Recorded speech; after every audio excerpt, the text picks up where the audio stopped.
Amanda adjusted the straps of her backpack as she stepped off the rickety bus onto the damp cobblestone road. Widow's Rest, a name that had intrigued her the moment she saw it on the map. You're gonna love this place. Creepy seaside legends, eerie old inns, exactly your kind of thing. A week before arriving in Widow's Rest, Amanda had met Billie O'Sullivan in Dublin. Billie was a local university student, quick-witted and full of energy with auburn hair that bounced as she spoke. They had met at a historical lecture on Irish folklore, bonding over their shared fascination with ghost stories and old legends. You've gone to visit the coastal towns. Dingle's a good one, but if you're feeling brave, Widow's Rest is the place to go. Brave? Oh, you know, just a little legend about a woman waiting by the cliffs. Some say she's still there, looking for a way back. Amanda had laughed it off then. But now, standing in the eerie quiet of Widow's Rest with Billie, it felt so unreal. Amanda had always been drawn to history. It was why she had applied for the study abroad program in Ireland, trading the chaos of Boston for the untamed beauty of these lands. Her phone buzzed in her pocket. She pulled it out, smiling at the name flashing on the screen. Hey, Jake. You made it okay? Yeah, just got here. It's different. Feels like stepping back in time. I don't know why you insist on going to the smallest, creepiest villages instead of, stay in Dublin. Because unlike you, I enjoy immersing myself in history. Alright, I gotta go. Billie's waiting at the inn.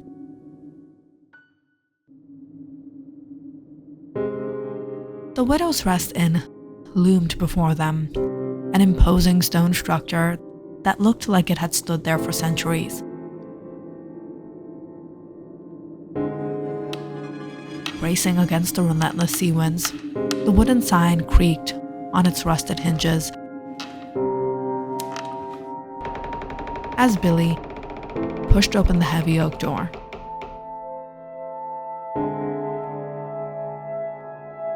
The innkeeper, Mrs. Mallory, emerged from behind the counter. Her piercing gray eyes scanning the two girls with quiet scrutiny. You're traveling alone?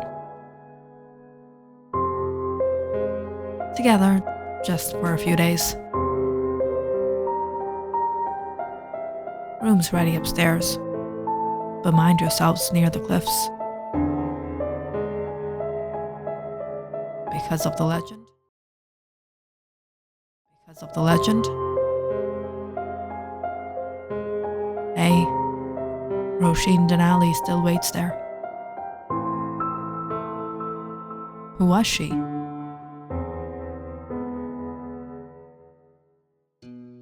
Mrs. Mallory exhaled. A fisherman's wife, back in the 1880s. She married young, loved her husband dearly, a man named Declan. He was a sailor, strong and good-hearted, but the sea wasn't kind. What happened to him? One day Declan went to sea and never returned. Some say he drowned in a storm. Others claim he was taken by the spirits of the deep. And Roshene? She refused to believe he was gone.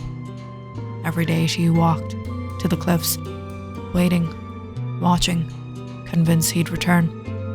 She wept, called out his name, even when the villagers begged her to move on. Then, and on the anniversary of his disappearance, she what?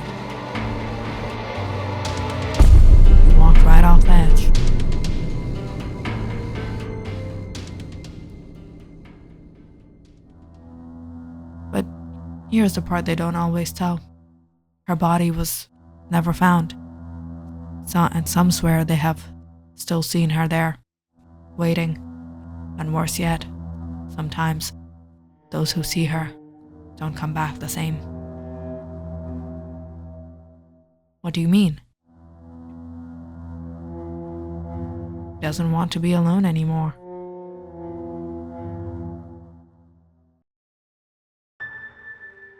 Amanda and Billie dropped their bags onto the bed.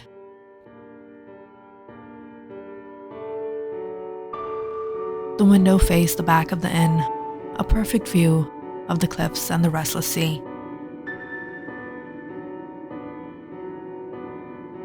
That's where she waited. Exhausted, they pulled the curtains and called it a day. The next morning, drawn by a strange pull, Amanda and Billie wandered to the cliffs.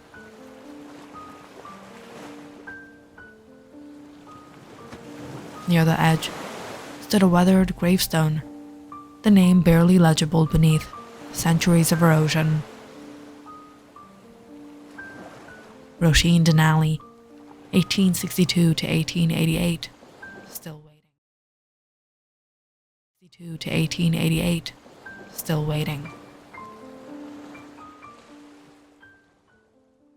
She reached out to trace the inscription when a whisper tickled the air behind her. Came. Amanda spun around, heart hammering. A woman stood there, shrouded in mist, her dark dress billowing through, though there was no breeze.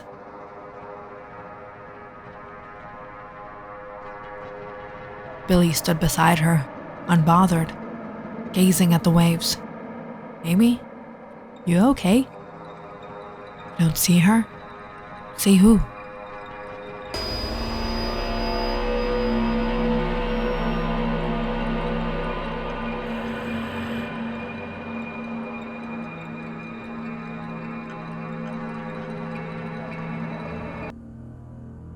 That night, Amanda barely slept.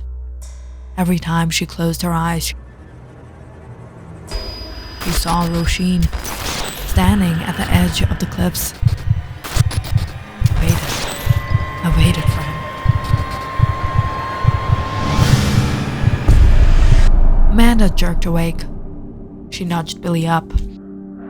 I keep seeing her, Billie. Roshene, she's calling to me. You need sleep, Amy. Traveling's messing with your mind. Amanda exhaled, staring at the dark ceiling of her inn room.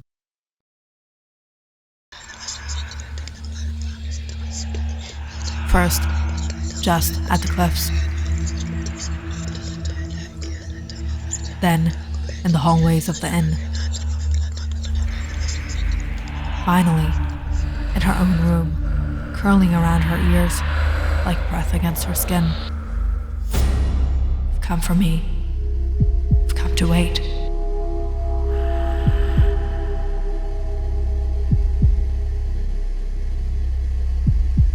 She found herself drawn to the cliffs each day, standing where Roshene had once stood, staring into the abyss below.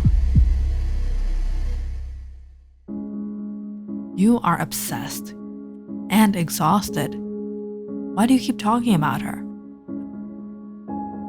I think she wants something from me. You sound like you want this to be real. Amanda, it's not real. It's probably a publicity stunt for the inn. I don't think so. There has to be something more to it. It feels strange.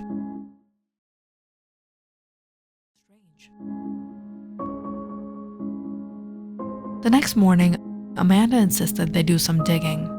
They made their way to the town's old library. A dimly lit building with creaking wooden floors and the scent of ancient paper filling the air.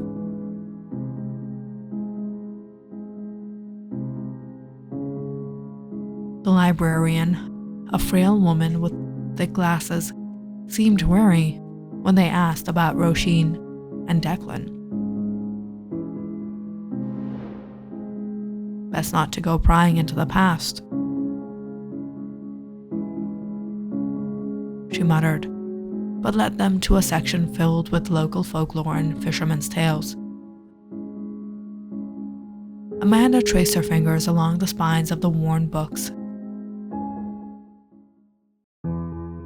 before pulling out a large, leather-bound volume titled Legends of the Irish Coast.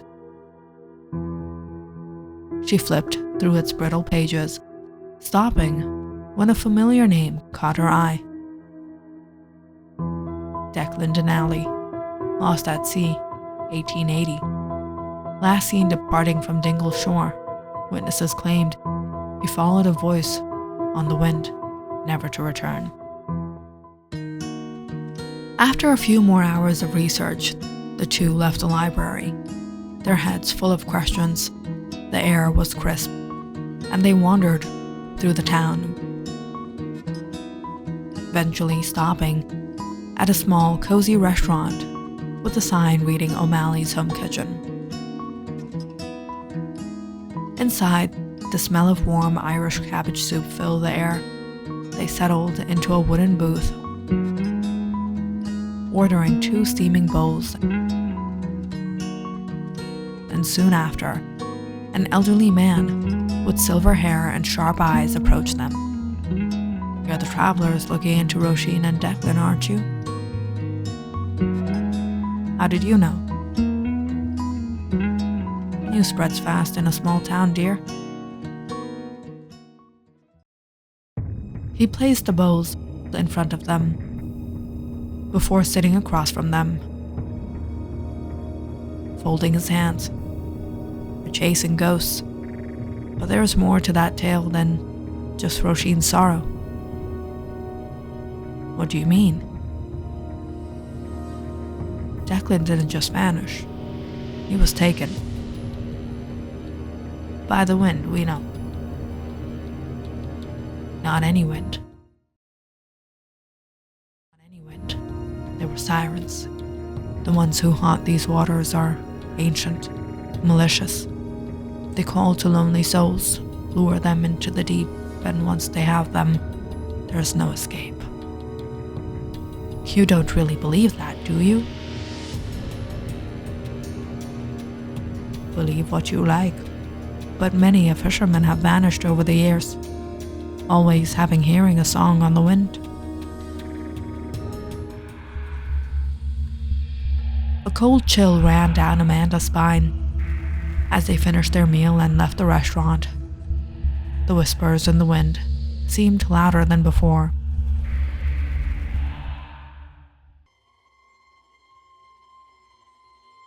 On the 4th night, Amanda found herself unable to sleep again. The whispers had become unbearable, scratching at the edges of her sanity. Desperate for answers, she crept downstairs and found Mrs. Mallory sitting by the fire, staring into the flames. "You hear her, don't you? Tell me the truth. What's happening to me?" "Roisin Delaney's not just a spirit child, she's a curse." "A curse?" "Hey, she's bound to this place, waiting. But waiting alone is a lonely thing. She draws others in. The longer you stay, the harder it is to leave." "But why me? Billie won't even believe me. She doesn't hear anything." "You and her, you share something. A soul, perhaps. A fate. She sees you as part of her. Come with me, dear." Mrs. Mallory took Amanda to a hall down the lobby. There, hung up on the wall, was a portrait of Roshene from the 1870s. The portrait looked just like Amanda. Amanda was shocked. Some people are born again. You're saying I'm a reincarnation of Roshene? Nothing can be said for sure, dear. But there must be a reason you hear what you hear and you see what you see. No, this is ridiculous. I can't stay here anymore.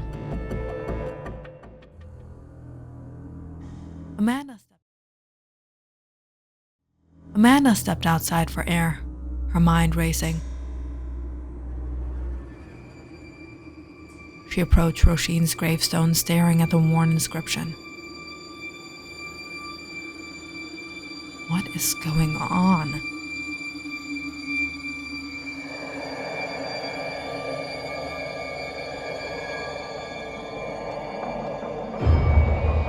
This time, Roshene stood before her, fully formed as if she had stepped out of time itself.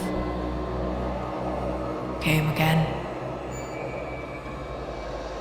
Who are you? Declan never returned. I waited until the sea called me, but I was alone. I won't be alone anymore. As the wind blew on her face, Amanda was shocked. She looked just like her, though framed by dark curls instead of her own straight hair, and absent the small scar on Amanda's forehead.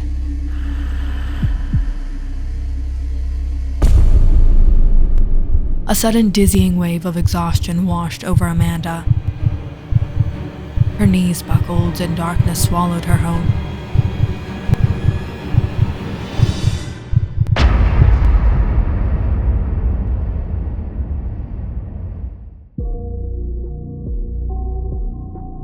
When she woke, she was no longer on the cliffs but in the inn, surrounded by worried faces. She collapsed out cold, right there in the grass.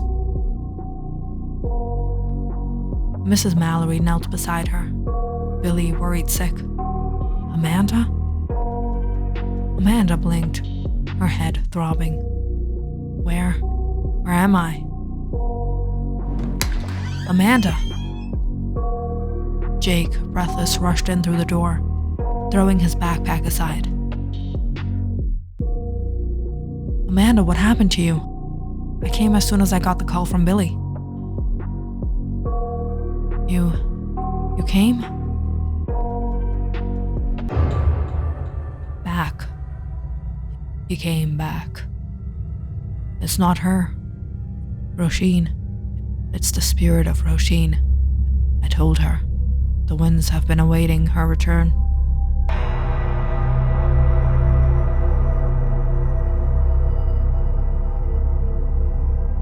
This can't be real.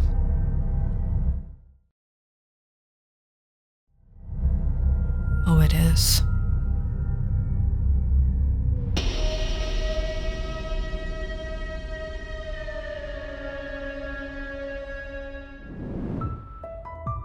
The story of Roshene and Declan, though tragic, was nothing more than local folklore, faded history. The townspeople didn't believe in it. Mrs. Mallory, along with the other local small businesses, knew how to make it real for the right customers. When business was slow, she'd spot the most superstitious traveler, weave the tale, and convince them that Roshene's spirit still lingered.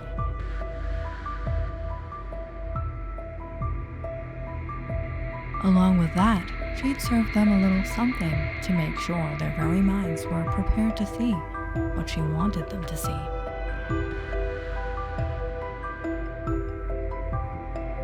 Mrs. Mallory even commissioned portraits resembling the customers, claiming they were of Roshene, and at night she'd dress as the ghostly figure, wanting them to make the experience feel so authentic. And by this point, deep in fear combined with the hallucinogens she served, it worked perfectly. The old inn, already eerie, became a perfect haunted destination, year after year.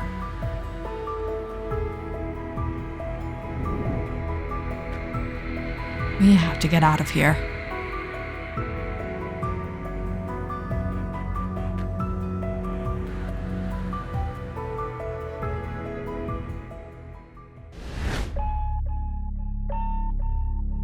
Click on the subscribe button and check out more awesome videos on our channel. And don't forget to press the bell icon because you know it's interesting.